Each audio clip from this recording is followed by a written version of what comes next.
Hi friends, Karnataka ಮಾರುಕಟ್ಟೆಯ ನಿನ್ನೆ ಲಿಂಗಸೂಗೂರು ಮಾರುಕಟ್ಟೆಯಲ್ಲಿ ತೊಗರಿ ಮತ್ತು ಮೆಕ್ಕೆಜೋಳ ರೇಟು ಎಷ್ಟು ನಡೆದಿದೆ. ತುಂಬ ಸ್ನೇಹಿತರು ಚಾನಲನ್ನು ಸಬ್ಸ್ಕ್ರೈಬ್ ಮಾಡದೆ ವಿಡಿಯೋವನ್ನು ನೋಡ್ತಾ ಇದ್ದರೆ ದಯವಿಟ್ಟು ಚಾನಲನ್ನು ಸಬ್ಸ್ಕ್ರೈಬ್ ಮಾಡಿಕೊಳ್ಳಿ, ವಿಡಿಯೋವನ್ನು ಲೈಕ್ ಮಾಡಿ ಮತ್ತು ಶೇರ್ ಮಾಡಿ. ಲಿಂಗಸೂಗೂರು ಮಾರುಕಟ್ಟೆಯ ಬೆಲೆಗಳ ವಿವರಣೆಯನ್ನು ನೋಡ್ತಿದ್ದೀವಿ. ದಿನಾಂಕ 11 ಡಿಸೆಂಬರ್ 2024.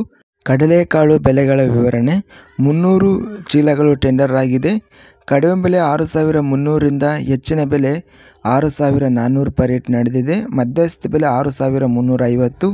ಮೆಕ್ಕೆಜೋಳ ಹೈಬ್ರಿಡ್ ಮತ್ತು ಸ್ಥಳೀಯ ಮೆಕ್ಕೆಜೋಳ 100 ಚೀಲಗಳು ಟೆಂಡರ್ ಆಗಿದೆ. ಎಲ್ಲ ಬೆಲೆ 2250 ರೂಪಾಯಿ ರೇಟ್ ನಡೆದಿದೆ.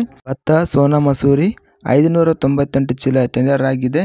2160 ಕಡಿಮೆ ಬೆಲೆ, ಹೆಚ್ಚಿನ ಬೆಲೆ 2200, ಮಧ್ಯಸ್ಥ ಬೆಲೆ 2162. ಸೂರ್ಯಕಾಂತಿ 303 ಚೀಲ ಟೆಂಡರ್ ಆಗಿದೆ. ಕಡಿಮೆ, ಹೆಚ್ಚಿನ ಬೆಲೆ ಮತ್ತು ಮಧ್ಯಸ್ಥ ಬೆಲೆ 6400. ತೊಗರಿ 4743 ಚೀಲಗಳು ಟೆಂಡರ್ ಆಗಿದೆ. ಕ್ವಿಂಟಲ್ಗೆ ಕಡಿಮೆ ಬೆಲೆ 9300, ಹೆಚ್ಚಿನ ಬೆಲೆ 10500, ಮಧ್ಯಸ್ಥ ಬೆಲೆ 9500 ಪರ್ ರೇಟ್ ನಡೆದಿದೆ.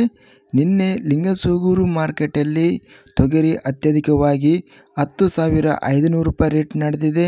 ಇದಿಷ್ಟು ನಿನ್ನೆ ನಡೆದ ಲಿಂಗಸೂಗೂರು ಮಾರುಕಟ್ಟೆಯ ಬೆಲೆಗಳ ವಿವರಣೆ. ಇಂಥ ತಾಜಾ ಮಾರುಕಟ್ಟೆಯ ಬೆಲೆಗಳ ವಿವರಣೆಗಾಗಿ ನಮ್ಮ ಚಾನಲನ್ನು ಕೂಡಲೇ ಸಬ್ಸ್ಕ್ರೈಬನ್ನು ಮಾಡಿಕೊಳ್ಳಿ, ಪಕ್ಕದಲ್ಲಿರುವ ಗಂಟೆ ಸಿಂಬಲವನ್ನು ಪ್ರೆಸ್ ಮಾಡಿ. ಹೀಗೆ ಮಾಡಿದರೆ ನಾವು ಅಪ್ಲೋಡ್ ಮಾಡುವ ಪ್ರತಿ ವಿಡಿಯೋಸ್ ನೋಟಿಫಿಕೇಷನ್ ಆಗುತ್ತವೆ. ಈ ವಿಡಿಯೋವನ್ನು ಲೈಕ್ ಮಾಡಿ, ಸ್ನೇಹಿತರಿಗೆ ಮತ್ತು ರೈತ ಬಾಂಧವರಿಗೆ ಶೇರ್ ಮಾಡಿ. ಧನ್ಯವಾದಗಳು. ಜೈ ಜವಾನ್, ಜೈ ಕಿಸಾನ್.